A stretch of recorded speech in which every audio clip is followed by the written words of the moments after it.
Hello and welcome to regular guide.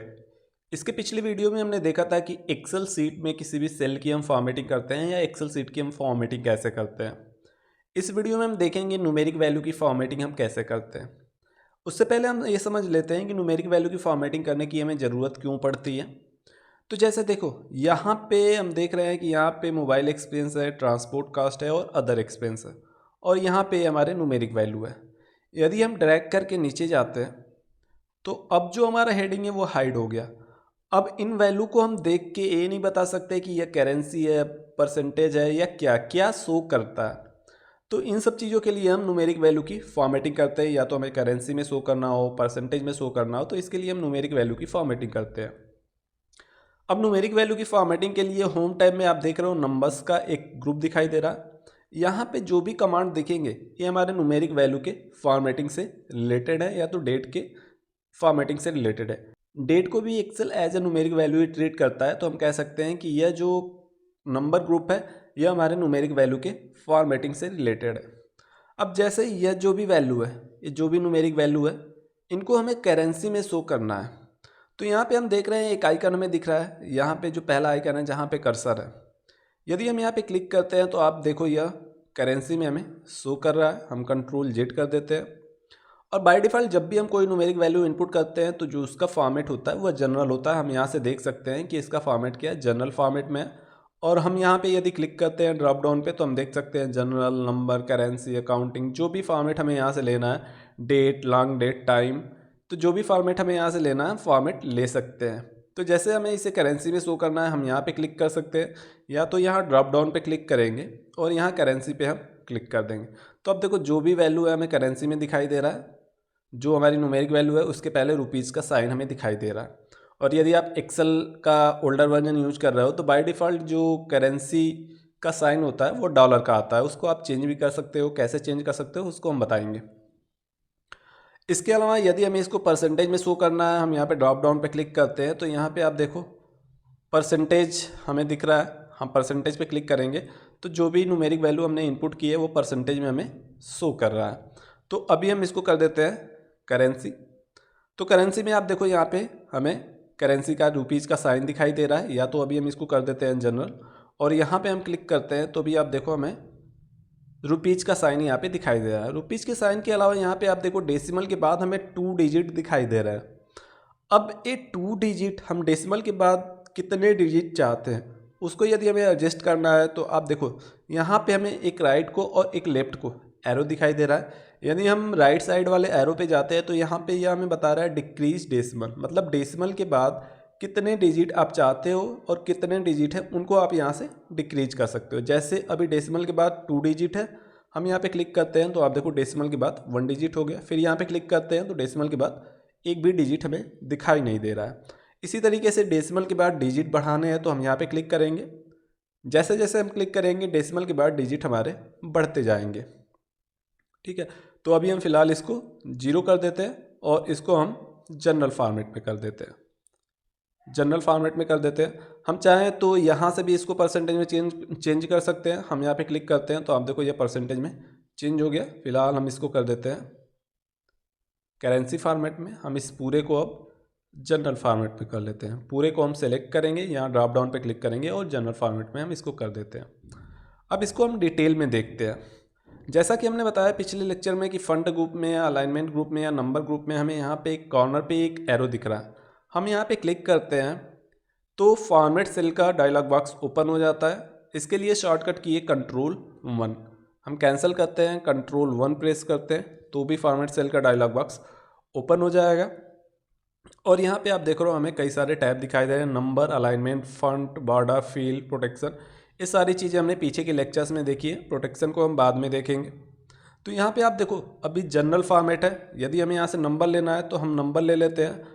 अब हम number पे क्लिक करते हैं तो देखो हमें यहाँ पे एक ऑप्शन दिखाई दे रहा है डेसिमल प्लेस के बाद हमें कितनी वैल्यू चाहिए। तो हम यहाँ से भी डेसिमल प्लेस के बाद वैल्यू घटा या बढ़ा सकते हैं। तो हम यहाँ पे अभी 0 कर देते हैं। यहाँ पे हमें यूज 1000 सेपरेटर। अब यूज 1000 सेपरेटर का यूज हम कब करते हैं वो भी हम आपको बताते हैं। जैसे हम यहाँ पे कोई न्यूमेरिक वैल्यू ले लेते हैं तो अब देखो यह न्यूमेरिक वैल्यू बहुत बड़ी है। और यहाँ पे यदि 1000 सेपरेटर नहीं है तो हमें पढ़ने में इसको दिक्कत होगा। अब इस केस में हम क्या करते हैं कि यहाँ पे हम 1000 सेपरेटर का यूज़ करते हैं कि पढ़ने में हमें आसानी हो जाए। तो हम इसको सेलेक्ट करते हैं, Ctrl+1 प्रेस करते हैं और यहाँ पे नंबर पे जाते हैं और यहाँ पे डेसिमल के बाद 0 प्लेस कर देते हैं। आप चाहो तो 1 प्लेस, 2 प्लेस, 3 प्लेस जितना चाहो कर सकते हो। और यहाँ पे यूज 1000 सेपरेटर पे कर देते हैं और ओके कर देते हैं। तो अब आप देखो 1000 सेपरेटर पे क्या हुआ, एक कॉमा लग गया। अब इस तरीके से हमें कोई भी बड़ी न्यूमेरिक वैल्यू है तो इसको पढ़ने में थोड़ी आसानी हो जाती है। तो ये चीज़ें हमने समझाई। यहाँ से हमने देखा कि कैसे हम करेंसी में परसेंटेज में चेंज करते हैं। डेट फॉर्मेट के बारे में हम आगे के लेक्चर्स में देखेंगे। फिर से हम Ctrl+1 प्रेस करते हैं, फॉर्मेट सेल का विंडो ओपन हो गया। यहाँ पे हम करेंसी पे क्लिक करते हैं, ठीक है। उससे पहले हम क्या करते हैं, हम इस पूरे को सेलेक्ट कर लेते हैं। Ctrl+1 हम प्रेस करते हैं, करेंसी पे जाते हैं और यहाँ पे आप देख सकते हो सिंबल, जैसा कि हमने बताया कि जब हम करेंसी पे क्लिक करते हैं रुपीज़ का साइन हमें यहाँ पे दिख रहा था। तो यहाँ से यदि आप डॉलर चेंज करना चाहते हो या कोई और करेंसी लेना चाहते हो तो आप कोई और करेंसी ले सकते हो। जैसे हम यहाँ पे डॉलर ले लेते हैं, कोई भी हम डॉलर ले लेते हैं, इंग्लिश US डॉलर हम यहाँ पे ले लेते हैं और डेसिमल के बाद हम यहाँ पे 0 कर देते हैं और ओके कर देते हैं।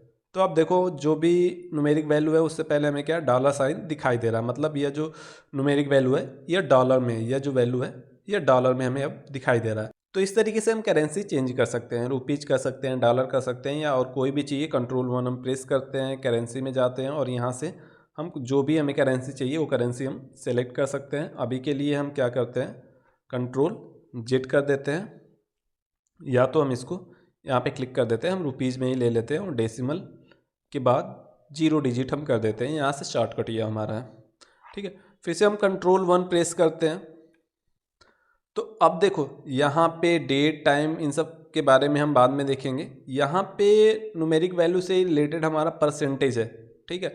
हम परसेंटेज पे क्लिक करते हैं, यहाँ पे भी डेसिमल प्लेस पे हमें कितना चाहिए हम 0 कर देते हैं, ओके कर देते हैं। तो जो भी हमारी न्यूमेरिक वैल्यू थी अब आप देखो यह परसेंटेज में शो हो रहा है। अब परसेंटेज के बारे में एक इम्पॉर्टेंट चीज़ हम आपको बताते हैं, हम Ctrl+Z कर देते हैं। जैसे आप देखो होता क्या है कि हम चाहें तो पहले भी किसी सेल का फॉर्मेट हम करेंसी कर सकते हैं या परसेंटेज कर सकते हैं। जैसे हम चाहते हैं, हमें पता है कि इस रेंज में जो भी न्यूमेरिक वैल्यू हम इनपुट करेंगे वह करेंसी में होगा, तो हम चाहें तो पहले से भी इसका फॉर्मेट हम करेंसी में कर सकते हैं। हम इस रेंज को सेलेक्ट करेंगे और यहाँ करेंसी पे हम क्लिक कर देते हैं। अब यहाँ पे कोई भी न्यूमेरिक वैल्यू, जैसे हम 45 इनपुट करते हैं और एंटर कर देते हैं, तो अब देखो 45 से पहले क्या हुआ, रुपीज़ का साइन दिख रहा है हमें।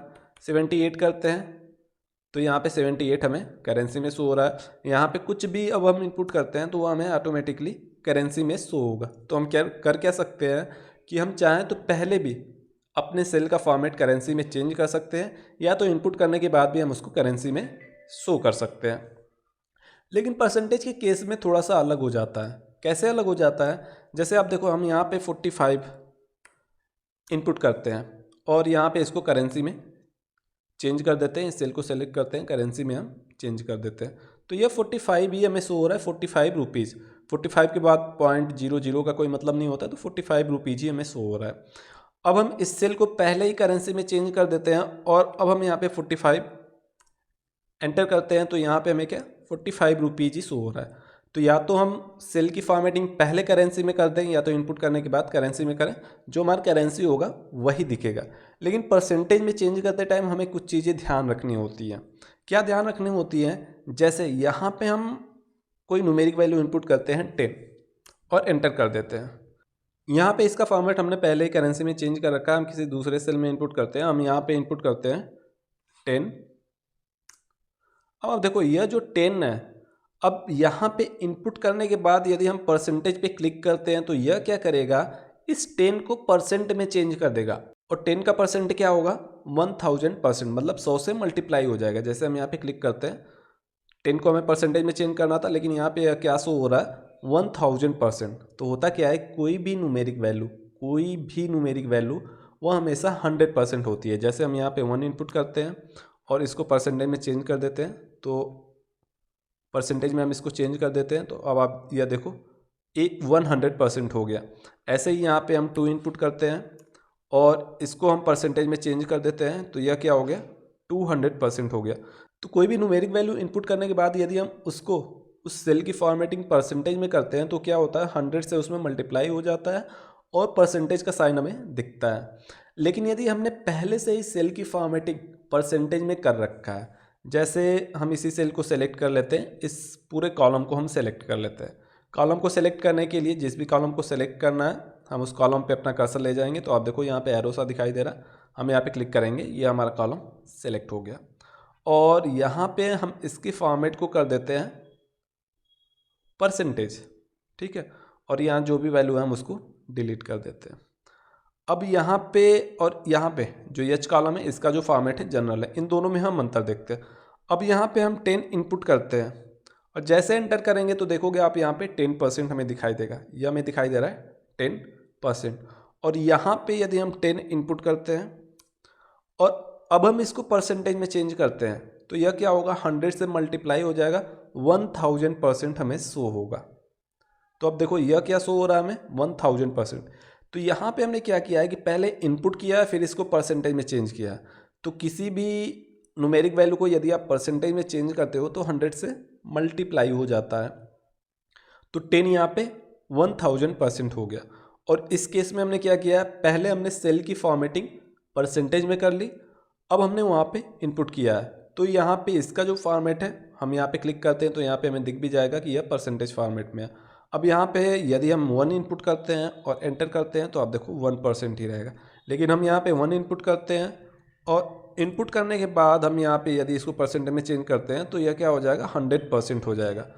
तो कहने का मतलब हमारा ये है कि न्यूमेरिक वैल्यू को परसेंटेज में फॉर्मेट करने के लिए हमें क्या कर सकते हैं कि हम चाहते हैं कि किसी सेल में 10 इनपुट करें, 10% हमें इनपुट करना है, हम 10 इनपुट करें तो वह 10% शो हो, तो पहले से ही हम उसकी फॉर्मेटिंग को चेंज कर लेंगे। अदरवाइज हमने सोचा कि 10 इनपुट करने के बाद उसका फॉर्मेट हम परसेंटेज में करेंगे तो 1000% हमें शो होगा। तो इस बात का आपको ध्यान रखना है। इस वीडियो के लिए इतना ही, थैंक यू।